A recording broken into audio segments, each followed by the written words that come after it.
Hello everyone, I'm Avika Kamboj, Assistant Professor, Faculty of Pharmacy, RPIIT Technical and Medical Campus, Bastada, Karnal. Today we will discuss about first aid treatment in shock. So, सबसे पहले हम देखेंगे कि first aid होता क्या है. First aid may be defined as immediate treatment given to the accident victim or sudden illness quickly and correctly before medical help is made available. अगर कोई एक्सीडेंट हो गया है या फिर अचानक से कुछ बीमारी आ गई है, परेशानी हो गई है, तो हमें सबसे पहले जो मेजर्स लेने हैं, फर्स्ट स्टेप जो हमें चाहिए, जब तक हमें मेडिकल हेल्प नहीं मिलती है तब तक हमें क्या स्टेप्स लेने चाहिए, क्या ट्रीटमेंट देना चाहिए पेशेंट को, वो हम पढ़ेंगे फर्स्ट एड में. So we will discuss about shock. First aid treatment in shock हम पढ़ेंगे. शॉक क्या होता है, सबसे पहले हम ये देखेंगे.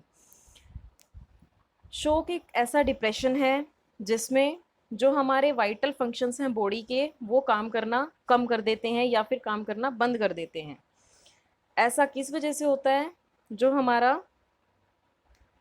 ब्लड है वो पूरी बॉडी में through out the body flow नहीं कर पाता है प्रॉपरली. किसी वजह से हमारी जो बॉडी के ऑर्गन्स हैं उसमें ब्लड फ्लो प्रॉपर नहीं हो पाता है, जिसकी वजह से क्या होगा, अगर ब्लड फ्लो प्रॉपर नहीं है तो क्या होगा, ऑक्सीजन जो है हमारी बॉडी तक, ऑर्गन्स तक पहुंच नहीं पाएगी. ऑक्सीजन नहीं पहुंचेगी और जो हमारी न्यूट्रिशनल रिक्वायरमेंट है बॉडी ऑर्गन्स की, वो भी फुलफिल नहीं होगी, जिसकी वजह से क्या होगा, जो बॉडी की मेटाबॉलिक एक्टिविटीज़ हैं, जो रूटीन वर्क हम करते हैं, उस पे उसके ऊपर अफेक्ट पड़ेगा. अभी हम देखेंगे टाइप्स ऑफ शॉक. शॉक कितने टाइप्स का होता है? मेनली चार टाइप्स का है. Haemorrhagic shock, neurogenic shock, anaphylactic shock and toxic shock. सबसे पहले हम पढ़ेंगे हेमरेजिक शॉक के बारे में. हेमरेजिक शॉक क्या है, कब होता है? हेमरेजिक शॉक होगा जब हमारी बॉडी से एक्सेसिव ब्लड लॉस हो जाएगा. When there is excessive blood loss due to severe injuries, burns और deep cuts. इंजरी, किसी इंजरी की वजह से, एक्सीडेंट की वजह से, या फिर डीप कट कोई लगा है उसकी वजह से जब एक्सेसिव ब्लड लॉस हो जाएगा तो वो होगा हेमरेजिक शॉक. इस शॉक में क्या होगा, जो साइंस हैं पेशेंट में क्या दिखेंगे साइंस? सबसे मेन तो है कि ब्लड लॉस हो रहा है. अदर देन दैट क्या साइंस होंगे? एनजाइटी फील करेगा पेशेंट, और जो लिप्स और फिंगर नेल्स हैं वो ब्लू हो जाएंगे due to hemorrhagic shock due to loss of blood and improper supply of oxygen. Excessive sweating होगी, ब्रीदिंग लेने में डिफिकल्टी रहेगी पेशेंट को, कंफ्यूजिंग हो जाएगा पेशेंट एंड चेस्ट पेन भी हो सकता है. नेक्स्ट है न्यूरोजेनिक शॉक. न्यूरोजेनिक शॉक में क्या होगा, इसमें हमारा जो है ब्लड लॉस नहीं होता है, बट इसमें नर्व्स हमारी इन्वॉल्व होती हैं. नर्व्स इन्वॉल्व कैसे होंगी? हमारा जो है सडन लॉस हो जाएगा. किससे? जो सिग्नल्स आते हैं हमारे नर्व्स के थ्रू, सिग्नल्स टूट जाएंगे सिंपैथेटिक नर्वस सिस्टम से. सिंपैथेटिक नर्वस सिस्टम से सिग्नल्स टूटेंगे, जिसकी वजह से क्या होगा, जो हमारे ब्रेन तक सिग्नल्स प्रॉपरली नहीं पहुंच पाएंगे और हमारी जो नॉर्मल मसल टोन है वो मेंटेन नहीं हो पाएगी. इसके सिम्टम्स क्या रहेंगे? Patient suffer from instability in blood pressure. Blood pressure जो है वो इनस्टेबल हो जाएगा. टेम्परेचर डाउन हो जाएगा पेशेंट का.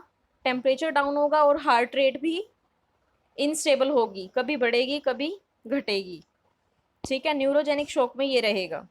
After that anaphylactic shock. Anaphylactic shock में होगा हमारा एलर्जिक रिएक्शंस हो जाती हैं बॉडी में. सीवियर एलर्जिक रिएक्शंस जब बॉडी में होंगी, दैट मीन्स हमारा एनाफाइलेक्टिक शॉक है. It's most often caused by an allergy to food, insect bite और सर्टेन मेडिकेशंस. किस वजह से हो सकता है ये हो सकता है किसी इंसेक्ट के काटने से, या फिर कोई फूड हमने ऐसा ले लिया है जो हमें एलर्जी कोज करता है, या जो इन्फेक्शियस फूड है, और सर्टेन मेडिकेशंस, कुछ दवाइयाँ जो हमें एलर्जी कोज कर देती हैं. साइंस एंड सिम्टम्स क्या रहेंगे? Rapid week pulse, skin rashes, nausea and vomiting. जो हमारी पल्स रेट है वो रैपिड भी हो सकती है, वीक भी हो सकती है. स्किन रैशेज हो जाएंगे जब एलर्जी होगी. नोजिया एंड वॉमिटिंग भी इसका एक सिम्टम है. नोजिया भी हो सकता है पेशेंट को, वॉमिटिंग भी हो सकती है. इस केस में क्या होगा, जब एनाफाइलेक्टिक शॉक होगा तो हमें इमीडिएटली क्या होगा, एपिनेफ्रिन ड्रग जो हमारी होती है एपिनेफ्रिन, वो हमें इमीडिएटली एडमिनिस्टर करनी होती है। Next is toxic shock. Toxic shock is a condition caused by bacterial toxins. कुछ एक जो बैक्टीरियाज होते हैं वो टॉक्सिक होते हैं, मतलब पॉइजनस होते हैं, जिसकी वजह से ये शॉक हो जाता है। सिम्टम्स में क्या होगा, जब बैक्टीरियल टॉक्सिन्स ने अटैक किया है बॉडी के ऊपर तो सिग्नल्स उसके सिम्टम्स क्या रहेंगे, fever, rashes, skin piling and low blood pressure. BP low हो जाएगा, स्किन पीलिंग, स्किन क्या जो है वो पील करना शुरू हो जाएगी, मतलब उसके ऊपर रैशेज हो जाएंगे और फीवर भी हो सकता है।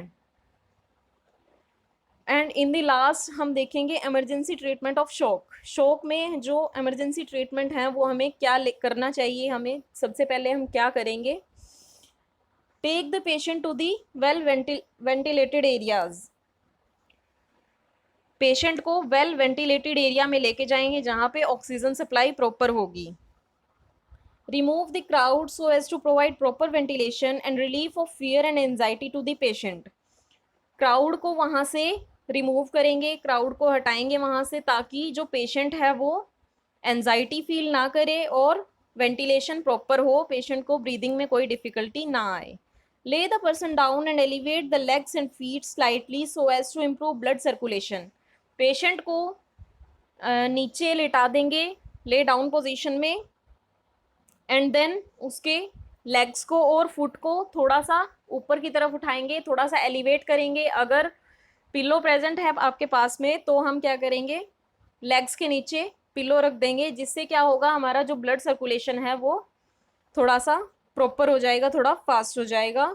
Unless you think that this में कोज पेन और फर्दर इंजरी, बट हमें ये कंसिडर करना है कि पेशेंट को इससे इंजरी ना हो, कोई फर्दर इंजरी ना हो या पेन ना हो।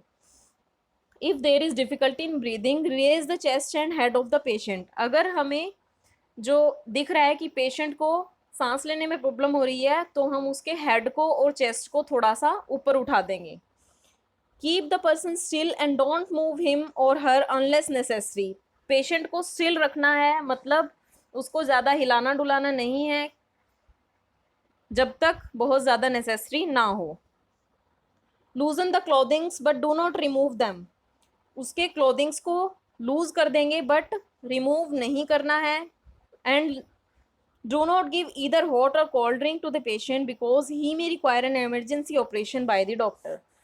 जब भी कोई पेशेंट है, शॉक है, किसी को शॉक लगा है या कुछ है, तो हम क्या करेंगे, उसको कुछ भी पीने के लिए नहीं देंगे या कुछ खाने के लिए हॉट ड्रिंक या कोल्ड ड्रिंक कुछ भी पीने के लिए नहीं देंगे, क्योंकि इट मे बी पॉसिबल कि पेशेंट का ऑपरेशन करना पड़ सकता है एंड इन दैट केस उसमें डिफ़िकल्टी होती है या फिर प्रॉब्लम आती है।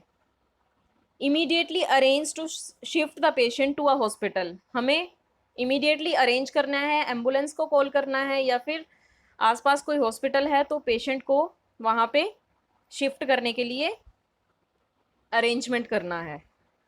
Thank you.